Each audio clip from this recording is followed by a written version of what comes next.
Welcome to Ideas with Impact podcast. I am your host, Alexandra. Today, we had the pleasure of introducing Kerry Ford, who is the CEO and founder of Elevate with Kerry. She is an international motivational speaker, author, and an event host.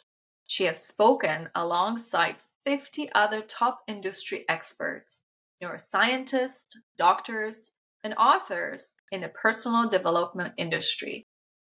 With advanced training as a behavior change specialist and trauma and somatic practitioner, she was awarded by the IFAH as one of the top 100 global visionaries in 2023, a CEO with the best women's personal development platform. Kerry's mission is to help the modern day woman live a life she loves through transformational practices and holistic modalities by achieving what Kerry calls somatic success. Let's get started. Hello, Kerry. Welcome to Ideas with Impact podcast. How are you? I'm doing good. Thank you. I really appreciate you coming on and saying yes to be on my show. I appreciate you and I appreciate everything that you do. It's very inspiring. Thank you. I'm happy to be here. You're welcome. Thank you. So, Kerry, can you share your journey with us and what really inspired you to start your business, Elevate with Kerry? Oh, man. Starting with a loaded question. Man, I tried corporate for many years on and off. And honestly, I feel like this chose me. Coaching is my calling. There's a lot of people that kind of try it out, but I'm in it for the long haul. I have found my way back to it 3 different times over the course of a decade plus. And it's a path that, it's been hard to be an entrepreneur. It's been challenging. I have felt like I'm swimming upstream in many ways, but I knew that I've had a big mission on my heart to help a lot of people. Yeah, it's definitely a calling. It's not for everybody, right? Absolutely. So could you tell us more about the concept of emotional intelligence and its importance in personal or professional development? Like how do you do that? How do you help women or entrepreneurs in general? Yeah. So I work with female founders, executives, entrepreneurs. These are women that have a lot of stress in their life. And when stress goes up, our intelligence goes down, right? So we have to manage our stress at higher levels so that we can continue to stay in what I call the 1% zone, where we can make elevated decisions, high level decisions. We can handle conflict resolution well. We can lead our team, especially where at the top there's more to lose because you have people that are reporting to you. Maybe you have people's incomes that you're responsible for. Maybe you have a few houses and a big financial, responsibility. Perhaps you have, you're the breadwinner in your household. So there's a lot of things at the top where the stakes are higher. And not only that, but the relational dynamics, right? Even with your partner or in motherhood or again with your team, if you can have emotional intelligence or a certain level of understanding around all of that, you will be a master at communication. And a master at communication is also a master of their reality. Yeah. I think this is a lot of where people have a hard time expressing themselves. You're a business person, let's say you're a businesswoman because the show is about women, and we get stuck in that phase of how do we get out of that? So how do you incorporate that unstuckness, I guess I could say it? Yeah, meaning like an inability to communicate or connect to how you feel. Yeah. Yeah, I mean, that's a tough one because everybody has a different starting place. For someone to come in and say, well, just get in your body. Some women, they don't know what that means. They don't know how to do that. They don't know what that means. They don't even know where to start, especially if trauma has occurred in the body, right? Or as a result of their physical body. And so the last place they actually feel safe to drop in and be connected to is the body. They want to be anywhere but in the body, right? So it's first learning, where is the starting place here? What is their next step would be, where is their capacity to even feel anything? A lot of the time we might start somatic work, which is working at the level of the nervous system, the work that I do with women in leadership. And they might say, I don't feel anything. Okay, feeling nothing is still a feeling. Let's start there. And so that often is a very common starting place, and they think something's wrong with them, but it's just a starting place. It's just a beginning. So we have to figure out, what is their capacity as well. And from there, we can potentially expound upon it and build. But that's where the safety in their body starts. So how do you incorporate the somatic strategies into your coaching programs, for example? Yeah, so we have an anxious achiever archetype that we work with. There are 8 different archetypes in that work with the 4 stress responses in the body: fight, flight, fawn, and freeze, although fawn technically can be, freeze or flight. So we break that out into archetypes, and it's based on behavioral patterns that we witness and see as it's applied to leadership. And I like to call what I do applied somatics. So it's great to have the educational component of the nervous system, of emotional intelligence, and of understanding like what that means. But then why do we give a shit? How does this affect you? How does it show up in leadership? And what does it cost you if you aren't leading from the space of understanding your nervous system and knowing the fluency and the language of the body? It can often dictate the way you're making decisions, right? From anxiety, for example. Are you making a high level decision, or are you just making a decision out of reactivity? Right? How are you leading your team? Are you going through hiring and firing cycles when really we find out that the common denominator is you as the leader? So those are all things, and those are examples that we take a look at, and how I apply somatic work to leadership and to women that just have, again, different stressors, different missions, and different requirements, really, in terms of how this is applied to their life and their leadership. Yeah. And so what are the benefits, for example, for individuals to expect from these practices? Yeah, more connected to themselves. They might have more clarity on who they are. I mean, it's somewhat surprising to me, and also not surprising, but many women come to me that have these high level jobs, everything on paper, and they're like, but I don't know who I am. So then suddenly they feel connected and clear. They know what they want. They know what they don't want. They're able to communicate better. What you asked about earlier, in relationship, desires, wants, needs, a request for support. So many things. They amplify their impact. They might end up making more money. That's commonly a thing that we see in terms of results. So the direct ROI, isn't always there in terms of financial gain, but there's always a direct ROI in terms of peace and calm and connectivity. So what are the specific challenges that these women entrepreneurs face in today's world? The stress, running $1 million companies, families, and everything's going on. What are the biggest challenges these women are facing?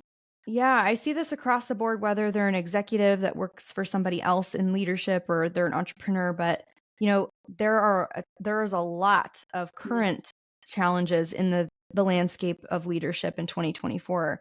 One is technology. Technology is moving at a fast, rapid rate, which is amazing and also makes us more accessible than ever. So our boundaries have become much weaker and our accessibility has gone up. So what happens there is we see people being tired, burned out, tapped out, touched out, overly connected, and yet not really connected. Right. So it's twofold. They're accessible through all of these social media platforms via email, no real snow days. They're constantly on their phone, even on vacation, they're not unplugged. So that's one of the issues. And the other one is just, social media trends and everything moving so fast. Yeah. It's just right. It's a wild landscape out there, and it really it's like, how do you adjust to that, right? And how do you prioritize everything that comes? Yeah. Well, they need better boundaries, better energetic boundaries, right? More calendar integrity, maybe even tech time, because you can't be plugged in all the time. It's going to wear on your nervous system. Yeah. And then that brings me, and then that brings me to the next point, which is that what I'm calling global exposure trauma. Now we know every tornado that happens every day. We know all these cluster events that happen, right? And it's scary. The world is still in uncertainty. And also, no one's really talking about the post-COVID hangover and what's Right. happened with nervous systems that are still dysregulated. People are still uncertain. Things that felt stable and safe, like school systems, went out the window. Everything went online. Everything that wasn't is now.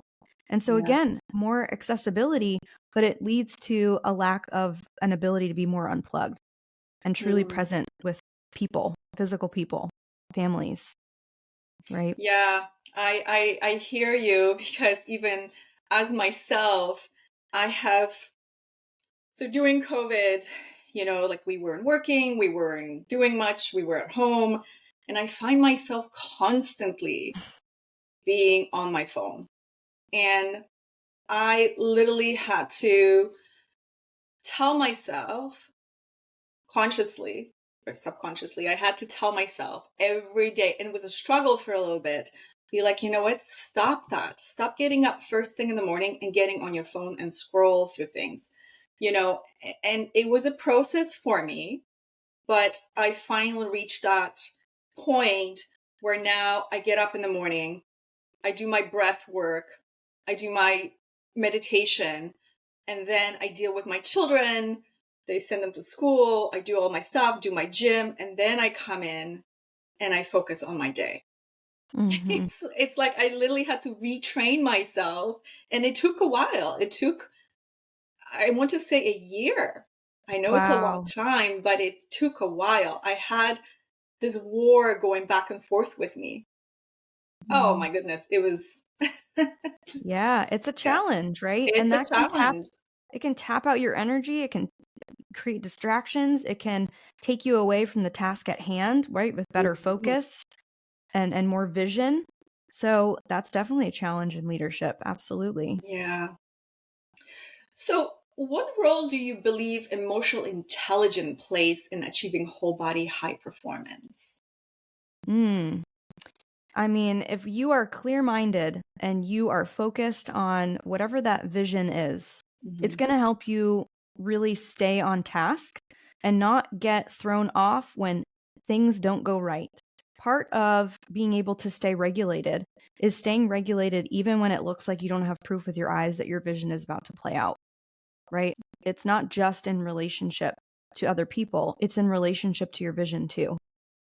So if you can stay focused on what that vantage point is and know that once you've decided that this is where you're headed and everything else starts to rearrange and you don't lose your footing in that, because most people will, Hmm. right? You still stay calm, connected, and regulated in that space. You're likely going to reach that apex. You're likely going to reach that vision versus most people, they get thrown off, they get thrown out of the game, and they get overwhelmed because things don't appear to be going right or well. So you just have to stay really focused on what Is that it vantage is this point is. because of someone mindset is not set up properly, or because of their traumas that they went through? They think that they can do this, but then they Yeah, having a setback. sure. It's kind of two different things, right? The Hmm. level of the mind is only what we're really cognitively aware of. That's Hmm. top down processing. If we're talking about trauma, it's really in the body. That's what's Hmm. subconsciously driving behavior, and that's bottom up processing. So it's almost two different things, but the body will dictate a lot of those beliefs. Hmm. And if you believe it to be true, it will be so. So it's both and. Um, you can rewire neural pathways, you can rewire your nervous system to help you with those things. It's hard to know, like, where is somebody in that, right? Like, if they're approaching an upper level limit, something they've never accomplished before, but it feels stretchy and uncomfortable to them, well, that's something to take a look at in their nervous system, for sure, because you don't want them to sabotage things. So really, it just depends on the person, I would say. Hmm. And do you guide people through this process, for example, when they're starting off and they don't know how to get to that point?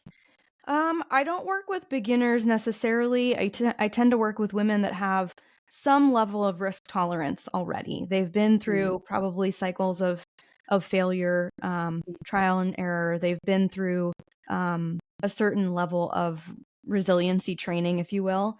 So I don't work with the beginners that are just starting out, that are trying to hire their first coach and they're trying to do their first big thing. I tend to work with the women that have done many big things, but they're ready for the next big thing. And they still have upper level limits. I mean, it doesn't really matter how much success you've had on paper. The women I work with still have upper level limits. We all do, because we've never been here before, wherever here is.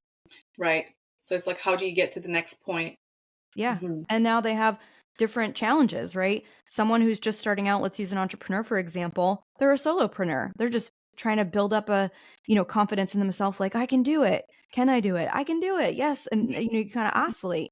Then you get to the next phase, which is maybe you have some team members. Now you're responsible for their income. It's not just now you can do it. You actually have a business and systems and things you have to implement and run. You've got team members and issues within the team and specialized roles or not. So there's a lot of things going on, and every evolution requires a different version of you. Right.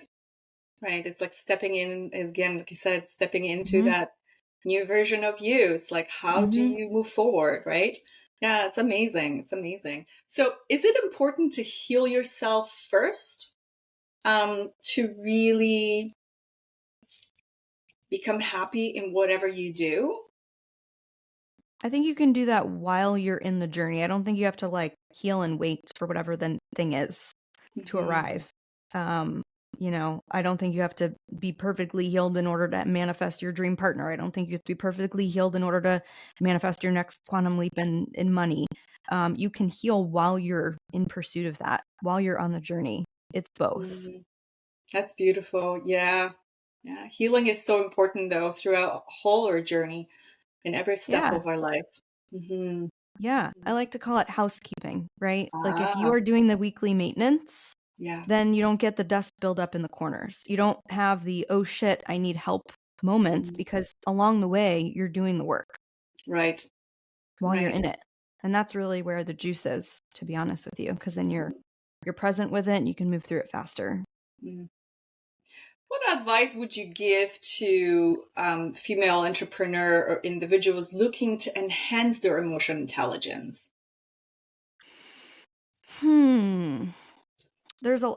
Honestly, it's going to sound biased, but somatic work for me has been such a game changer in understanding the language of my body. Where someone says something and that's not at all how they meant it, but that's how your body interprets it. So what's the truth? Well, my experience in my body is valid, and it's not actually the truth based on what's currently going on in that current situation. Right? It's not actually true in the present moment. So how do we dance with that? Being able to master dual awareness is part of emotional intelligence, right? I can have this experience in my body and also understand that's not what you meant when you said that. Right. It's both. So, starting to understand what that even means, what I'm even saying, right? What that means in your body, how it feels. So, it kind of goes back to the question before, which is when you're stuck, how do you start feeling things? Well, let's just start with, what do you feel? Do you feel anything? What sensations are alive? Where is that in your body? And then from there, we can build upon that. Also, journaling, I don't want to say it's an emotionally intelligent thing necessarily, but it does give some permission to brain dump and get thoughts out and be honest about what is really holding you back. For example, if you were to, there's an exercise called flip the script. I didn't make this up. It's just in the personal development space. But if you were to say, you know what, my goal is to always hire a coach, to always have a coach. Well, you might have an objection that shows up in your thought pattern that says, ooh, that's expensive. Okay, write that down. There's going to be part of you that probably doesn't want to write that down, because now you're acknowledging that thought is there. But healing, it starts with acknowledging what is actually true if you're being honest. Shit, there's that belief. So now noticing that's maybe keeping you from hiring a coach all the time, because that belief is there and it's dictating your behaviors on some level. If we want to know what we believe, look at our results. It tells us everything we need to know about our belief system. So it's just a different way of coming at it for those that are just a little bit more cognitively inclined. But you can only go so deep with that, right? And that's where the somatic work comes in. Right. Right. So how deep usually you go in with the somatic work? The pace of the nervous system. That's as far as we can go. And that's individual because otherwise we risk re-traumatizing a nervous system that's too much, too soon, too fast. Okay. Yeah. So it has to be slow at first. A couple sessions in with a client, because I'll get questions all the time like, can I just do a session? And I'm like, that's not how I work. It's going to be a disservice to you. You're just going to end up with a bunch of open loops. I'll barely get to know the edges of your nervous system, and we're going to stop before we begin, really. So it takes a good 2 to 3 sessions before we're starting to make some headway, or at least get to know some patterns and nuances there. And, women work with me anywhere from like 1 to 3 years because again, it can be slow work, but it will forever change you. Yeah, it depends on their own evolvement, growth, and so on. Yeah. If someone can't feel something, well, we've got to start there. We can't force the feeling. Right. It's a process. Totally. Yep. So it really depends on the nervous system. Yeah. So I know that you have a cool collection called Heal Your Shit. Yes. Can you share with us, how did you come about that? Yeah. So my partner, Jake, and I, we both are coaches in this space. He works with men, I work with women. And we often do these loops around our neighborhood. We get our steps in, interrupt the day, get out, get some sunshine on our face, vitamin D. And we're out on a walk. And I was like, babe, what do you think?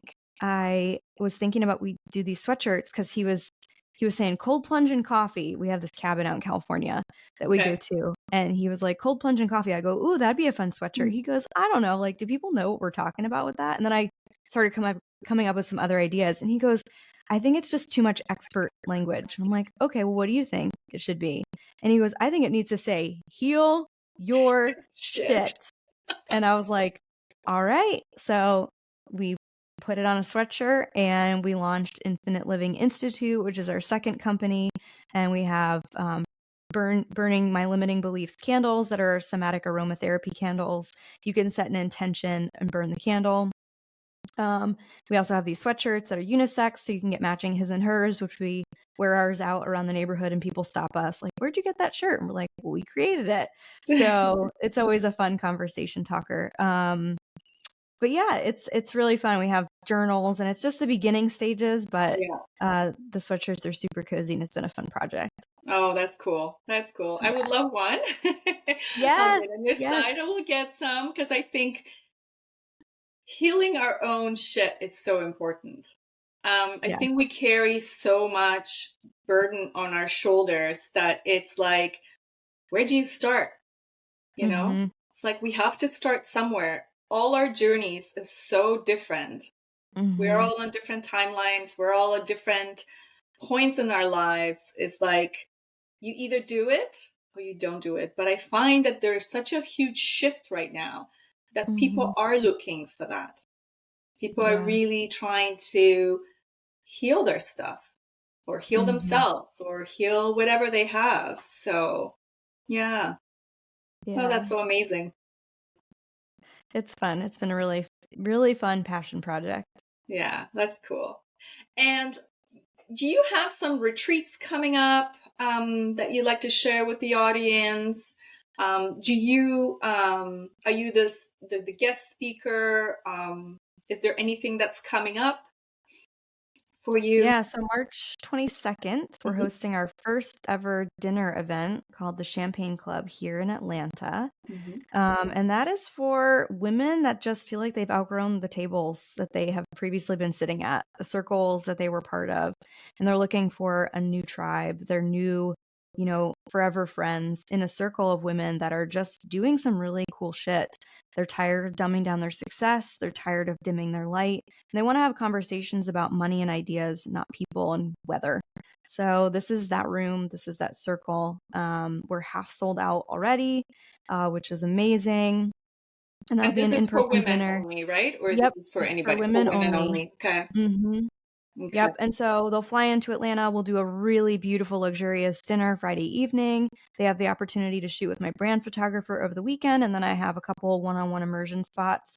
Actually, I only have one left now for a half-day VIP with me when they come in. So we're pretty excited about that. As far as retreats, we haven't pulled the trigger yet on one, but we are eyeing this house in Turks and Caicos for September.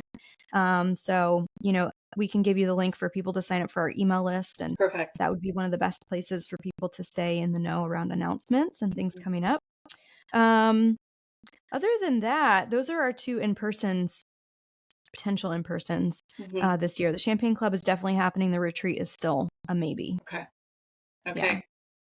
Any final word you would like to share with the audience about yourself, about the business?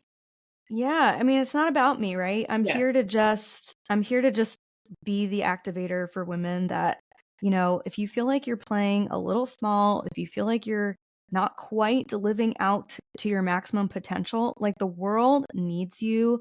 We need your magic. We need people living in their light. We need you to shine brighter. And so, if your next step is somatic work, and if I'm your next coach, cool. If I'm not, it doesn't, it's okay. But we just need more women shining their light and really living out their purpose. Oh, yes. Yes. Thank you so much, Kerry, for sharing everything about you and about business and about women coming together.